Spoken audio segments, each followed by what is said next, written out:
కూర్చోబెట్టి ప్రతి సమస్యలను ఎప్పుడు రోడ్లంటే మాకు తెలియదు, డోలీ మోతలు తప్ప అన్న గిరిజన గ్రామాల్లో రోడ్లు వేయిస్తుంటే నేను ఆ రోజు తీసుకున్న నిర్ణయం సరైంది అనిపిస్తుంది.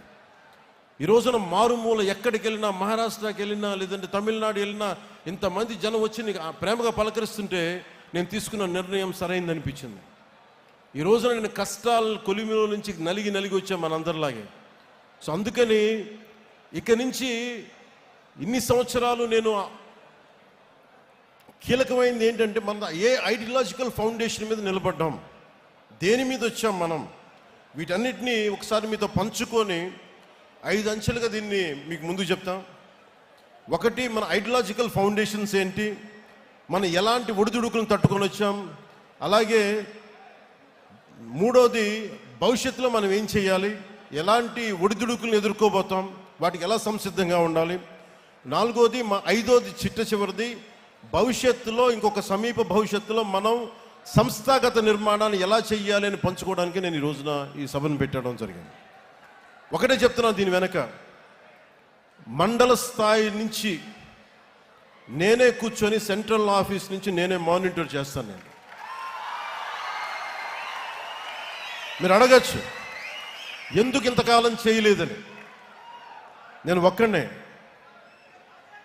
శక్తియుక్తులు పరిమితం, అన్నిటికంటే కూడా you should be time tested. వీళ్ళు సినిమా ప్రభావంతో వచ్చారా నేనంటే, లేదంటే సమాజం మీద ప్రేమతో వచ్చారా, దేశం మీద ఇష్టంతో వచ్చారా, లేదంటే వీళ్ళకి ఏమున్నాయి అవసరాలు, పదవుల కోసం వచ్చారా? నన్ను నేను దశాబ్దం పైన పరీక్షించుకుంటే నేను 14లో పార్టీ పెట్టాను. అలాగే నాతో పాటు నడవాలి అంటే చాలామంది వచ్చారు, మధ్యలో అందరూ రాలిపోయారు.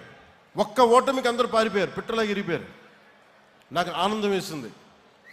ఎవరు కాటే రత్నాలు మిగిలిని నత్తగులలో వెళ్ళిపోయినాయి అనిపించింది.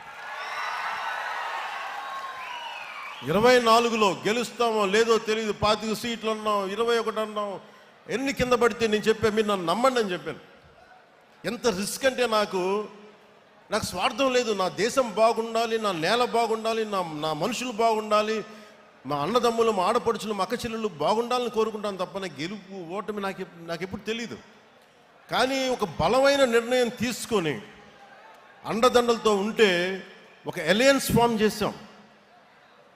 ఈ రోజున వేదిక పైన ఇంతమంది కూర్చున్నారు, ఇంత పదవులు వచ్చినాయి అంటే మనం విడిగా వెళ్ళిపోతే వచ్చిండేదా రాదా అనేది అది ఎప్పుడు ఒక డిబేట్. అది నేను ఛాన్సెస్ తీసుకోదలుచుకోలే.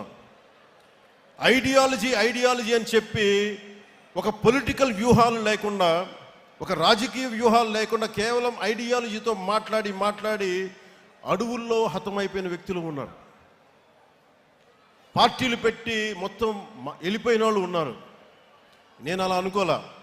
ఐడియాలజీ ఉంటుంది, ఐడియాలజీని లోపల గుండెల్లో పెట్టుకుంటాం, కానీ పొలిటికల్ ప్రాక్టికల్ ఐడియలిజంతో పాటు ప్రాగ్మాటిజం అంటే ఐడియాలజీ ఉండాలి, కానీ అది రాజకీయమైన సత్ఫలితాలు ఇవ్వాలి, అధికారంలో భాగస్వామ్యం తీసుకో.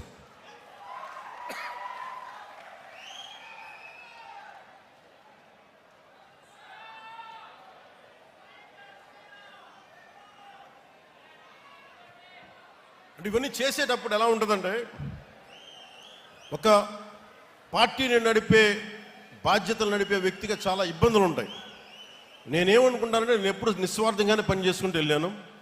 సత్ఫలితాలు ఇవ్వాలి, నేను దారి దోపిడీలు చేయాల, కాంట్రాక్టులు తీసుకోవాలా. మరి నా ఉద్దేశం ఏంటంటే మీరందరూ బాగుండాలి, మంచి నిర్ణయం ఉంటుంది, ఇదే నమ్మాను. దానికి తగ్గట్టుగానే మీరందరూ నిలబడ్డారు, నన్ను అర్థం చేసుకున్నారు. 2019 నుంచి 24 వరకు మనల్ని ఎంత నలిపేశారో మీకు తెలుసు. వీడి ఐడియాలజీ ఏంటి, మీ జనసేన పార్టీ ఐడియాలజీ ఏంటి, అసలు మీరు ఏంటి, మీ ఐడియాలజీ ఏంటి, కులాలను కలిపే ఆలోచన ఏంటి, ఏమన్నదని మీకు కులాలను కలిపే ఆలోచన విధానం ఏంటి, మతాలు ప్రస్తావన లేని రాజకీయం ఏంటి, భాషల్ని గౌరవించే సాంప్రదాయం, సంస్కృతులను కాపాడే సమాజం, ప్రాంతీయతను విస్మరించిన జాతీయవాదం, అవినీతిపైన రాజీ లేని పోరాటం, పర్యావరణాన్ని పరిరక్షించే అభివృద్ధి ప్రస్థానం చాలామందికి అపహాస్యంగా నమ్మశక్యంగా ఉండే. కానీ నన్ను నమ్మింది మీరు నమ్మారు. ఎందుకంటే మీరు భవిష్యత్తును మీరు చూశారు, వీళ్ళు చూడాల. నేను చెప్పా, కన్ఫ్యూషన్ మీ పాలిటిక్స్, మీ ఐడియాలజీ. అంటే మీరు ఏం ఒకరోజు ఇది మాట్లాడతారు, ఒకరోజు అది మాట్లాడతారంటే మీరందరూ నిలకడగా మీరు మాట్లాడుతున్నారా? కమ్యూనిజం కమ్యూనిజం అని చెప్పిన సోవియట్ రష్యా ఏమైపోయింది? డెమోక్రసీగా మారలేదా సోవియట్ రష్యా? మావోయిజం అని చెప్పి స్టార్ట్ చేసిన రెడ్ చైనా ఏమైంది ఈ రోజున? క్యాపిటలిస్ట్ టెండెన్సీస్ రాలేదా, లేదా క్యాపిటలిజం రాలేదా? బంగారు టాయిలెట్స్ పెట్టుకునే రిచ్ పీపుల్ ఉన్నారు అక్కడ. అంటే ప్రపంచమే ఇన్ని తీరులుగా మారుతున్నప్పుడు అంటే మాకు ఏం అర్థమవుతుంది? చిన్నప్పుడు మేము చదువుకోలేదా? ఈ విమర్శించే మహానుభావులకు మేము కాలేజీలు డిగ్రీలు మేము వెళ్ళలేకపోయిండొచ్చు, కానీ చదువుకున్నాం. మేము ఐడియాలజికల్ బేసిస్ చదువుకున్నాం. ప్రతి పార్టీది సెక్యులరిజం అంటే అర్థం చేసుకున్నాం. ఫైబియన్ డెమోక్రసీ, అరే కమ్యూనిజం, సోషలిజం మీరు మొత్తం అన్ని అర్థం చేసుకున్న తర్వాతే కదా. అంటే ఏ భావన లేకుండా, ఏ ఆలోచన లేకుండా, ఏ ఐడియలిస్టిక్